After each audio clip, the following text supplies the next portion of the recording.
बंधन भाग 9। सत्यवती के द्वार पर आकर शांतनु के पग थम गए। उन्हें लगा कि उनका लौट जाना ही ठीक है, पर तभी विवेक ने फटकारा, नववधू के द्वार से लौट जाने का क्या अर्थ? सत्यवती अब उनकी पत्नी थी। उनके इस विवाह तक की घटनाओं की यात्रा अब जैसे पृष्ठभूमि में चली गई थी। उसका औचित्य, अनौचित्य, उसके प्रतिबंध, परिबंध, इस विवाह के कारण राज परिवार के संबंधों और अधिकारों का नया संतुलन, सब कुछ अपने स्थान पर बहुत महत्वपूर्ण। पर उन सबसे महत्वपूर्ण एक तथ्य था, सत्यवती अब उनकी पत्नी थी। वे उसके द्वार से लौट नहीं सकते थे। उनका यह संकोच या उनके व्यवहार पर झीनी सी ग्लानि की यह परत इस तथ्य को नकार नहीं सकती थी। उनका आचरण अब सत्यवती के पति के अनुकूल होना चाहिए। शांतनु ने कक्ष में प्रवेश किया। सत्यवती ने खड़ी हो हाथ जोड़कर उनका स्वागत किया। शायद उसके अधरों ने हल्के से हिलकर कहा भी, पधारे महाराज, पर वह इतना अस्पष्ट था कि कहा अनकहा एक जैसा ही रह गया। शांतनु सत्यवती को एकटक देखते रह गए। अपूर्व सौंदर्य था। ऐसी स्त्री को देखकर शांतनु के मन में उसकी कामना जाग उठे तो शांतनु क्या करे। बैठो देवी। उन्होंने सत्यवती के कंधे पर हथेली से हल्का सा दबाव डालकर बैठने का आग्रह किया। सत्यवती की इच्छा हुई कि चिहुक कर पीछे हट जाए या आंखें तरेर कर राजा को देखे, पर इस इच्छा के साथ साथ उसका विवेक भी जागा। अब राजा उसके पति थे। उसका पति विवाह के पश्चात प्रथम मिलन में अपने प्रेम को स्पर्श के माध्यम से संप्रेषित कर रहा था और सत्यवती चाह रही थी कि वह उसके हाथ को झटक दे। अच्छा हुआ कि उसे ठीक समय पर विवेक ने टोक दिया, नहीं तो कहीं सचमुच ही वह कुछ कर बैठती तो कितना अशोभन होता। पर सत्यवती भी क्या करे। तपस्वी उसे छूता था तो लगता था किसी ने उसके शरीर पर कमल की पंखुड़ी रख दी है, और साथ ही साथ मन में कमल बन खिल आता था। और राजा शांतनु ने क्षण भर को उसके कंधे पर हाथ रखा तो उसे लगा कि कंधे पर बिच्छू रेंग रहा है। पर सत्यवती को यदि राजरानी बने रहना है और राजमाता बनना है तो उसे इस बिच्छू को भी कमल की पंखुड़ियों का ऐसा सम्मान देना होगा। सत्यवती ने अपने शरीर को देखा। आज तक यह शरीर सुख का माध्यम था, उसके लिए भी और तपस्वी के लिए भी। उस सुख के साथ न समाज था, न पद, न धन, न भविष्य, न कुछ नहीं। पर आज इस शरीर का रूप बदल गया है। वह स्वयं सुख पाए न पाए, पर यदि राजा को सुख दे सके तो हस्तिनापुर का राज्य उसी का है। सत्यवती बैठ गई और शांतनु ने ध्यान दिया कि ऐसे समय में सत्यवती की ओर से अपेक्षित वाक्य आप भी पधारे आर्य नहीं कहा गया। निश्चित रूप से उसकी शिक्षा दीक्षा राज परिवारों के अनुरूप नहीं हुई थी, पर यह तो शांतनु को पहले ही सोचना चाहिए था। उन्होंने सत्यवती की शिक्षा दीक्षा, शील, शिक्षा, शिष्टाचार अथवा कोई अन्य गुण देखकर उसकी कामना नहीं की थी, या फिर यह सत्यवती का संकोच मात्र ही था। सत्यवती के प्रबल आकर्षण और मन में उठते हुए उत्ताल धिक्कार में बंधे शांतनु पल भर के लिए किम कर्तव्य विमूढ़ से खड़े रह गए। सत्यवती राजवैभव से आतंकित सिमटी सी बैठी थी और राजा शांतनु उसके रूप से त्रस्त याचक से बने खड़े थे। अंततः शांतनु ही बोले, सत्यवती, किसी प्रकार का कोई कष्ट तो नहीं हुआ? सत्यवती ने नकार में सिर हिला दिया। मेरे प्रति कोई विरोध, कोई रोष, कोई उपालंब तो नहीं मन में? शांतनु का स्वर बहुत ही धीमा हो गया था। सत्यवती ने फिर नकार में सिर हिला दिया। मैं बहुत ही अभागा व्यक्ति हूँ सत्यवती। सत्यवती ने पहली बार चौंक कर सिर ऊपर उठाया। कुरुराज, अभागे कैसे हैं? मेरे बाबा ने तो कहा था कि पूर्व जन्मों के संचित अनंत पुण्यों के फलस्वरूप मनुष्य राज परिवार में जन्म का लेता है, और फिर पूर्वों का सा राज परिवार। शांतनु को लगा सत्यवती उतनी मितभाषिणी नहीं है जितनी वह समझ रहे थे। अब तक न बोलने के पीछे कदाचित उसका संकोच ही था। संकोच का अवरोध एक बार हट जाएगा तो प्रवाह का अभाव नहीं रहेगा। शायद तुम ठीक कह रही हो सत्या। शांतनु रुके। तुम्हारे बाबा तुम्हें इसी नाम से पुकारते हैं ना? सत्यवती के चेहरे पर उल्लास दमका। बाबा द्वारा पुकारे जाने वाले नाम में कितनी आत्मीयता थी। उसके मन में कहीं एक अनाम सी इच्छा उठ रही थी कि वह कहे कि उसका तपस्वी उसे पद्मगंधा कहकर पुकारता था, पर शायद कुरुराज को उसके शरीर में से पद्मगंध नहीं आ रही थी। वैसे भी शैरेंद्रियों ने उसे कैसी कैसी तो तरल सुगंधों से नहला दिया था। उसके शरीर की वह नैसर्गिक पद्म गंध अब रह ही कहाँ गई होगी। राजप्रसाद में कमल ताल की गंध आ भी कैसे सकती है।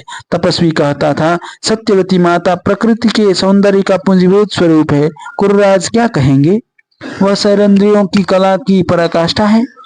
पर फिर भी मैं अभागा हूँ। शांतनु पुनः बोले, मेरी कामना और कर्म में संतुलन नहीं है। मेरी कामना का अतिरेक इतना प्रचंड है कि उसका कोई तर्क और विवेक नहीं रह जाता, और मेरा कर्म बहुत भावुक, न्यायी और तर्कशील है। वे रुके, मेरी बात समझ रही हो? नहीं, सत्यवती ने ईमानदारी से स्वीकार कर लिया। पर तपस्वी की भी आधी बातें समझ नहीं पाती थी, राजा की बात भी समझ नहीं पाई, तो क्या आश्चर्य है। शांतनु मुस्कुराए, यह भी विचित्र स्थिति है। मेरी जीवन संगिनी मेरे दुर्भाग्य को नहीं समझ पा रही। मैं सत्यवती अपनी स्थिति स्पष्ट करना चाह रही थी। कोई बात नहीं सत्या, शांतनु पुनः मुस्कुराए। इस प्रकार समझ लो कि जिस स्त्री की मैंने अपनी पहली पत्नी के रूप में आकांक्षा की थी, वह मुझे मिल तो गई, किंतु उससे दाम्पत्य सुख नहीं मिला। अब दूसरी बार जिसकी आकांक्षा की, वह भी मिल गई, किंतु उसे शायद मैं दाम्पत्य सुख न दे पाऊं, किंतु उसे शायद मैं दाम्पत्य सुख दे न पाऊं। क्यों, ऐसा क्यों? सत्यवती अचकचा गई। शांतनु ने उसे देखा। तुम नहीं समझती? नहीं, हमारे वय का अंतराल। शांतनु धीरे से बोले, यद्यपि कामेच्छा मुझ में अब भी कम नहीं है। तुम्हें देखकर मैं विह्वल भी बहुत हो गया था, तुम्हें पाकर मैं प्रसन्न भी बहुत हूँ, किंतु मैं यह भूल नहीं सकता कि वय में मैं तुमसे बहुत बड़ा हूँ। तुम्हारी युवावस्था के लिए मैं प्राय वृद्ध हूँ। मेरा विवेक नहीं मानता कि मैं तुम्हारे लिए उपयुक्त वर हूँ। मेरे लिए तुम उपयुक्त पत्नी हो, यह भी मैं नहीं मानता। यह तो मेरे पुरुष की तुम्हारी स्त्री के प्रति आसक्ति मात्र है। पति और पत्नी स्त्री और पुरुष की नहीं, पुरुष ही नहीं होते, वे उससे बहुत कुछ अधिक होते हैं। स्त्री पुरुष संबंध अल्पकालीन है, पति पत्नी संबंध दीर्घकालीन है। पति पत्नी संबंध में अनेक समझौते करने पड़ते हैं। स्त्री पुरुष संबंध में कोई समझौता नहीं होता। यदि कोई होता भी है तो वह दाम्पत्य संबंधों की दृष्टि से होता है। मैं यह सब कुछ जानता था। उन्होंने रुककर सत्यवती की ओर देखा। समझ रही हो? सत्यवती उनकी ओर देखती भर रही, बोली कुछ भी नहीं। यह सब मैं उस समय भी समझता था जिस समय मैंने तुम्हारे पिता से तुम्हारी याचना की थी। इसलिए तुम्हारे पिता की शर्तें नहीं मानी। शर्तें अनुचित थी, क्योंकि मेरी याचना अनुचित थी, इच्छा अनुचित थी, पर उस पर मेरा कोई वश नहीं था, किंतु कर्म पर मेरा वश था। इसलिए मैंने अपना कर्म अनुचित नहीं होने दिया। उन्होंने अपनी बात रोककर पूरे कक्ष का एक चक्कर लगाया। भीष्म ने मेरी इच्छा देखी। भीष्म ने मेरी इच्छा देखी। भीष्म कौन? सत्यवती ने अनायास ही पूछ लिया। देवव्रत, शांतनु बोले। मैंने उसका नामकरण किया है भीष्म। उसने काम ही ऐसा किया है। जो कुछ उसने किया वह उसी के योग्य है। पर मैं नहीं जानता कि जो कुछ उसने किया है वह हमारे लिए हितकर भी है या नहीं। हमारे लिए अर्थात मेरे लिए, भीष्म के लिए, तुम्हारे लिए। मुझे कई बार लगा है सत्या कि प्रकृति ने मनुष्य को पूर्ण बनाया है, पर उसका नाश आवश्यक है, अन्यथा वह अनश्वर हो जाएगा। और उसके नाश के लिए प्रकृति ने मनुष्य में किसी न किसी अविवेकी इच्छा को स्थापित कर दिया है, ताकि अपने नाश का दायित्व भी मनुष्य के अपने ही सिर पर रहे। मनुष्य के मन में जब इच्छाएं जन्म लेती हैं, तो वह नहीं जानता कि वे उसके लिए हितकर है या नहीं, किंतु प्रकृति जानती है। इसलिए वह मनुष्य की इच्छाएं पूरी नहीं करती। तब मनुष्य प्रकृति से रुष्ट होकर स्वयं कर्म करता है। कर्म का फल प्रकृति रोक नहीं सकती।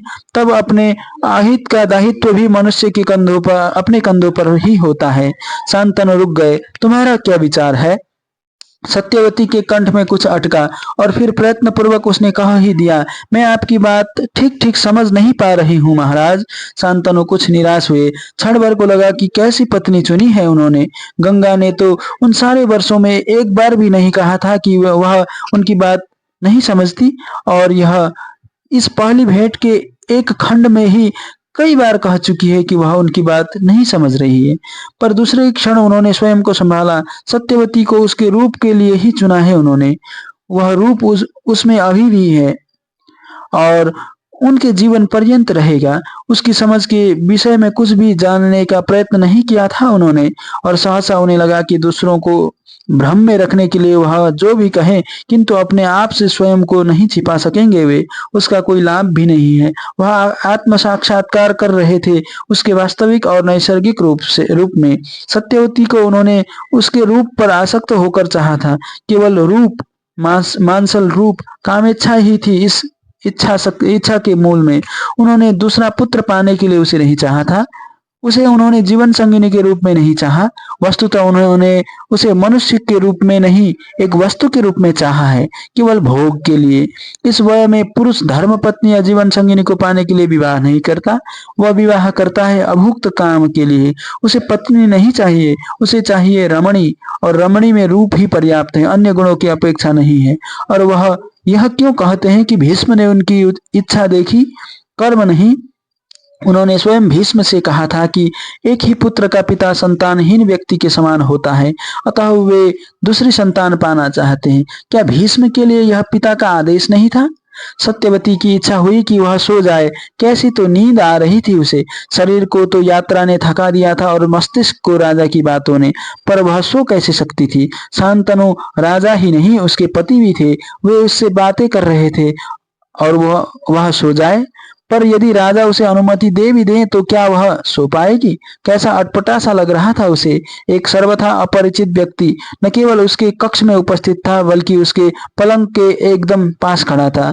यदि इस व्यक्ति के स्थान पर उसका तपस्वी होता तो वह उसकी गोद में सिर रखकर सो जाने से में एक निमिष का भी विलंब न करती। पर यह राजा, तुम्हें नींद आ रही है क्या? सहसा शांतनु ने पूछा। पर मैं सोऊंगी नहीं, सत्यवती ने निर्द्वंद उत्तर दिया। बाबा ने कहा था कि जब तक राजा सो न जाए मुझे सोना नहीं चाहिए। ओह, शांतनु बोले, तुम्हारे बाबा बहुत समझदार व्यक्ति हैं। शांतनु आकर सत्यवती के पास बैठ गए। सत्यवती कुछ और सिमटी, पर अब शांतनु की सिराओं में काम मद लहरा रहा था। सत्यवती की मनोदशा जानने का उनके पास अवकाश नहीं था। उनके लिए यही पर्याप्त था कि सत्यवती उनके पास थी, और वह उनके अनुकूल हो या न हो, पर उनके प्रतिकूल नहीं थी।